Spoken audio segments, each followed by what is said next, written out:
In a true movie script, Portugal and Slovenia faced each other in an epic duel.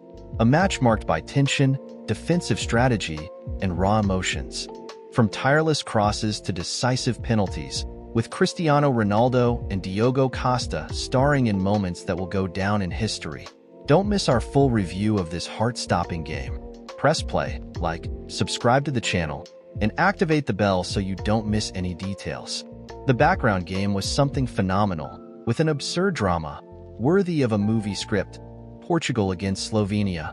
From the beginning, Slovenia made it clear that their objective was to hold back the Portuguese's offensive momentum. With an extremely defensive formation, they lined up a line of 5 defenders behind and a line of 3 in the middle, creating a true wall in front of goalkeeper Oblak. Up front, Bizic and Spoor positioned themselves strategically, trying to surprise with a counterattack, but most of the time, they were forced to retreat to help in the defense.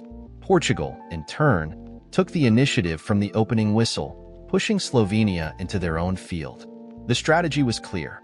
Use Rafael Leao's speed and skill on the left to break the opponent's compact defense. Leao played some good plays, but the real difficulty was in the middle of the field.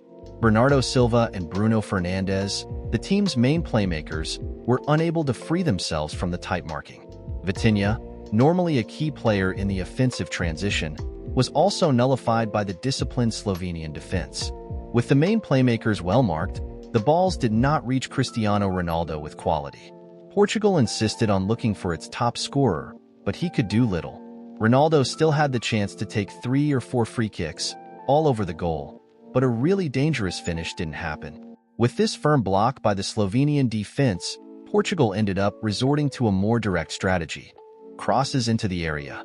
It was a true festival of balls raised by the Portuguese fullbacks and midfielders, looking for the head of Cristiano Ronaldo and other players who ventured into the area.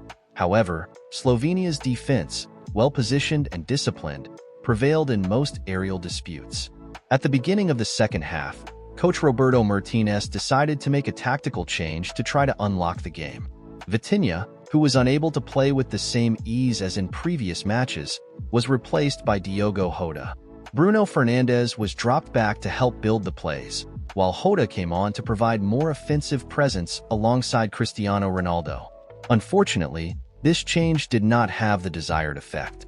The Slovenian marking remained insurmountable, and Portugal continued to be unable to create clear scoring chances. The Portuguese team's frustration increased by the minute. The fans, anxious and restless, realized that time was running out. Despite attempts to move and vary plays, Portugal found it very difficult to change Slovenia's well-placed marking, which remained firm and organized in its defensive proposal. On the other hand, Slovenia began to take advantage of a few counterattack opportunities. In broken plays, the ball went out of defense to Spoor or Bizic, who tried to win the second ball or make a cone for their teammates. In one of these attacks, Slovenia had a good chance in the second half, but the attentive Portuguese goalkeeper made a safe save. Regulatory time ended with no change in the score, 0-0. The game went into extra time, but the scenario did not change.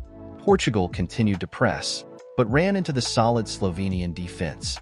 Slovenia, exhausted but determined, held on to the draw at all costs, knowing that every minute that passed was a small victory.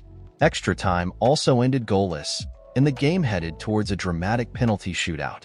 Expressions of fatigue and tension were on the faces of players from both teams.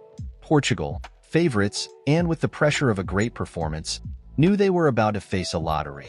Slovenia, for its part, felt it had the chance to achieve a historic feat. At the beginning of extra time, the referee awarded a penalty that VAR could not review. I think the referee saw the Slovenian defender, the bald one, making a movement with his knee towards Diogo Jota, who was already off balance. The penalty was awarded, and I do not see any absurdity in that, as the player clearly stretches his knee. Oblak, who had not made any great defense until then, had their most difficult defense when Cristiano Ronaldo entered the second half, where he crossed the ball and Oblak connected the ball with his legs. Oblak has that history of always failing against Cristiano Ronaldo, like in the 2016 Champions League final. And Oblak made a save to catch Cristiano Ronaldo's penalty, which made Portugal collapse emotionally, including Cristiano Ronaldo himself, who was shown on camera crying on the lawn. The emotional situation affected the Portuguese team to the point where Pepe missed a bizarre shot, which ended up at the feet of Bezic, Slovenia's best player. He advanced, had space to dribble past the goalkeeper, but shot from distance and Dogo Costa saved with his foot, giving the Portuguese team a revival. This was reflected in the penalty shootout. Dogo Costa, considered the greatest goalkeeper in world football in the coming years, simply took 3 penalties taken by Slovenia. Cristiano Ronaldo, contrary to what he normally does, opened Portugal shots, hit a cross into the right corner of Oblak, who got the ball completely, but Cristiano put it into the wall of the net. Soon after, Bruno Fernandes hit and did it too, and finally, Bernardo Silva, who had missed that weak penalty against City, had no problem, hit the cross, wall of the net, Oblak's left side, classifying the Portuguese team. What a fantastic game, what a historic moment. Cristiano Ronaldo missing a penalty, dejected during the game, feeling emotionally. Dogo Costa's defense saved Cristiano Ronaldo and Pepe, and now Portugal is classified. It was a historic afternoon/evening. I saw that a lot of people, right after Cristiano cried, it never represented any problem. Because I cry too. I'm a crybaby. So, I never had a problem with that. It just shows that a person has feelings, has a heart, is human.